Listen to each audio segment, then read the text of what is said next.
അഖിൽമാരാരുണ്ടെങ്കിൽ ഒരു ഇൻ്റർവ്യൂവിൽ പ്രസവത്തിനെക്കുറിച്ച് പറഞ്ഞ ഒരു കാര്യം സോഷ്യൽ മീഡിയയിൽ ഫുള്ള് ചർച്ചാ വിഷയമായിട്ടുണ്ടായിരുന്നു.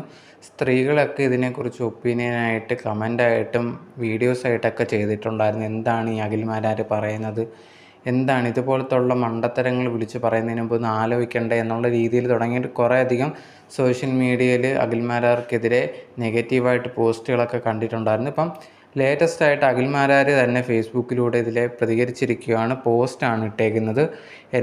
ഞാൻ പറഞ്ഞ കാര്യങ്ങളൊന്നും ഇന്നും ഇന്നലെയല്ല വളച്ചൊടിക്കാൻ തുടങ്ങിയിട്ട് കുറേ നാളായിട്ട് ഉണ്ട്. ഞാൻ ബിഗ് ബോസിൽ ഉണ്ടായിരുന്ന സമയം തൊട്ടേ ഇതൊക്കെ ഉള്ളതാണ്.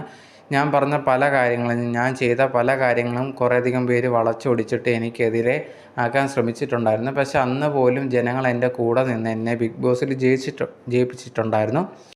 അതുപോലെ തന്നെയാണ് ഇപ്പം ഞാൻ ഈ ഒരു പറഞ്ഞ കാര്യം ഉണ്ടെങ്കിൽ ആൾക്കാർ വളച്ചൊടിക്കുകയാണ്. യഥാർത്ഥത്തിൽ ഞാൻ അങ്ങനൊന്നും അല്ല പറഞ്ഞത്. ഞാൻ എപ്പോഴും സ്ത്രീകളെ റെസ്പെക്റ്റ് ചെയ്യുന്നുണ്ട്. അതുപോലെ തന്നെ ഞാൻ പറയാൻ ഉദ്ദേശിച്ച കാര്യം എന്ന് പറഞ്ഞാൽ കുറേയധികം ആശുപത്രികൾ ഇത് മുതലെടുക്കുന്നുണ്ട്. ഇത് ഒന്നും മനസ്സിലാക്കാതെയാണ് കുറേയധികം പേര് എനിക്കെതിരെ പ്രതികരിക്കുന്നത്. അതൊട്ടും ശരിയായിട്ടുള്ളൊരു കാര്യമല്ല. നിങ്ങൾ കാര്യം മനസ്സിലാക്കി പ്രതികരിക്കൂ എന്നുള്ളൊരു കാര്യം കൂടി അഖിൽമാരാർ പറഞ്ഞിട്ടുണ്ടായിരുന്നത്.